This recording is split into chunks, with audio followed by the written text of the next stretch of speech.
Why don't we go next to Avtect from Chicago? Avtect, I hope I'm pronouncing that correctly. Welcome to the program. What's on your mind today?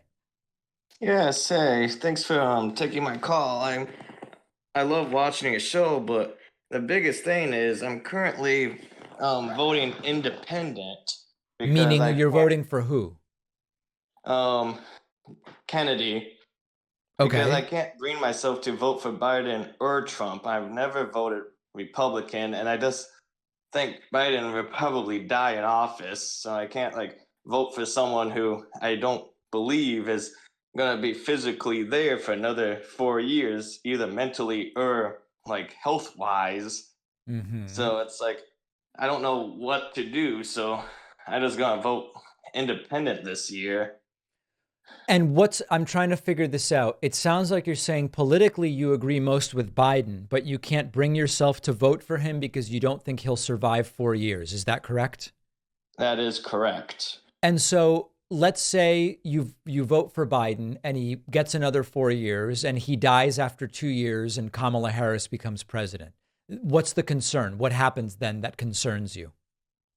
I honestly don't think Kamala. Nothing against her. I just don't think she would have the like political know-how. I feel like they're gonna walk all over her and um They being who? like take advantage of her. I don't. I just feel like she's not ready. They being who? Who will walk all over her? Probably the Republican establishment. But literally meaning what? Like who? So give me a scenario. What happens?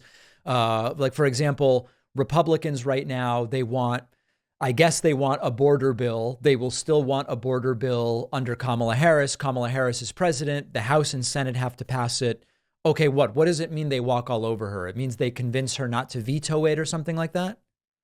Well, say the Republicans gain control of the House and Senate again, Yeah. she vetoes the bill, but they override her veto against the what is actually needed. Like she Yeah, I vetoes don't the think they're going bill to have because I it's don't think not they'll have a good or majority I don't think they'll have a majority such that they'd be able to do that. So I don't think that's a real concern. I guess what I'm getting to Avtect is the following.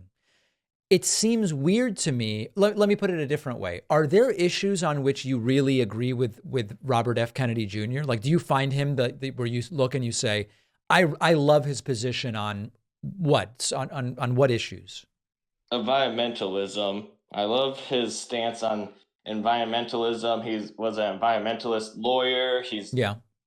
He has good policies, and I just love his like environmentalist stance. I feel like Biden really hasn't. What environmental policies does he have that you like?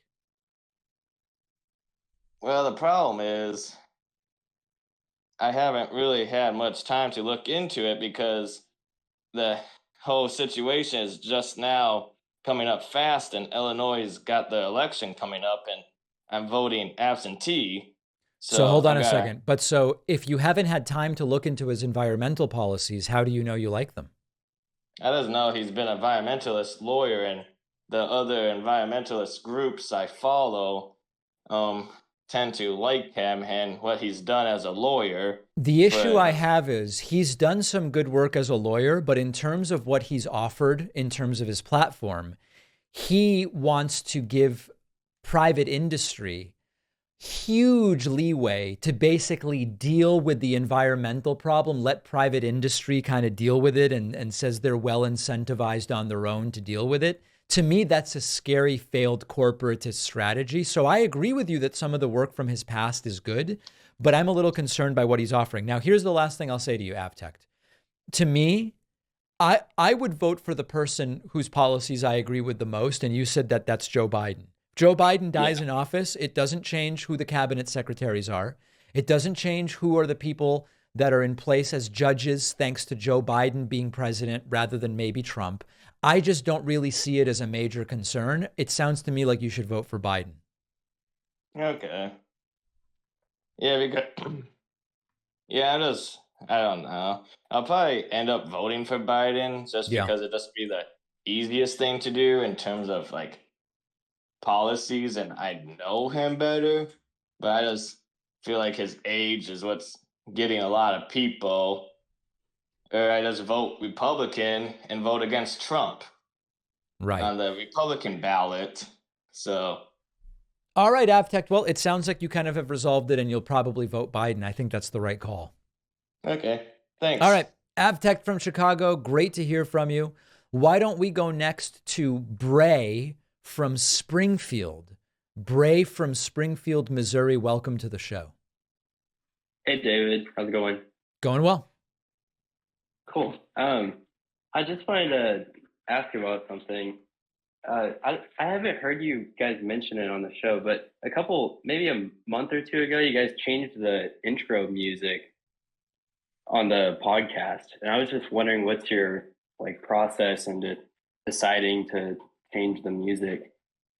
There's nothing super scientific. It's just sort of like, hey, I think it's time for a refresh. Do we have anything audience submitted or what's kind of available? Our friend Stu Brooks from Dub Trio years ago generously told me, hey, if you ever want to use anything of ours, just let me know.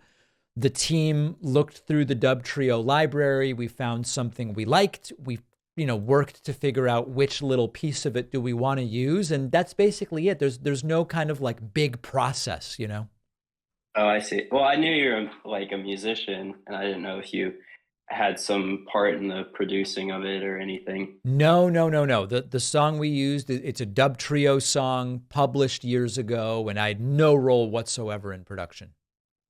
I see. Well, I really like it. Cool. Yeah, no, I like it too. We got some negative reactions like we do every time we make a change, but overall, the reaction has been very positive. Right. I had another question about the Super Bowl, and I think the people who are claiming that the Super Bowl was rigged couldn't have possibly actually watched the Super Bowl because I mean, I know it's just like an anecdote, it's not really solid evidence, but just when the Chiefs won the Super Bowl, the camera cut to the other team and just the faces of the other players. If this was some giant operation, they would have to have some kind of, I don't know. It just seems like that would be hard to fake. Listen, you're mentioning one of the dozens of reasons why I struggle to believe that it was staged. Right. I mean, just watching the game alone, that would just have to take so much effort to actually rig something like that. I agree. All right, Brave from Springfield, Missouri. Great to hear from you. Very much appreciate it. Here's something I would recommend very highly to the guys in the audience. If you're sick of the chafing and the rubbing that you get with traditional underwear, check out our sponsor, Sheath. Sheath makes ergonomically designed men's underwear with separate compartments in the front, preventing the sticking together of things. It lets everything breathe. It lets air circulate, keeping you comfortable, dry, and fresh all day long. Wave goodbye to the sweatiness, please, to the stickiness, to the readjustments. They have a ton of designs. Everyone can find something they like. And Sheath also is now offering super comfortable women's underwear, as well as silky smooth base layer undershirts and bottoms for men.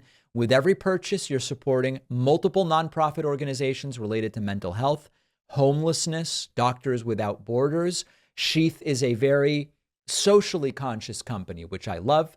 Sheath has over 20,000 five-star reviews, fast shipping, world-class customer service, and Sheath is the perfect gift for any man or woman on your shopping list. Go to sheathunderwear.com/Pacman and you'll get 20% off with the code Pacman. The link is down below.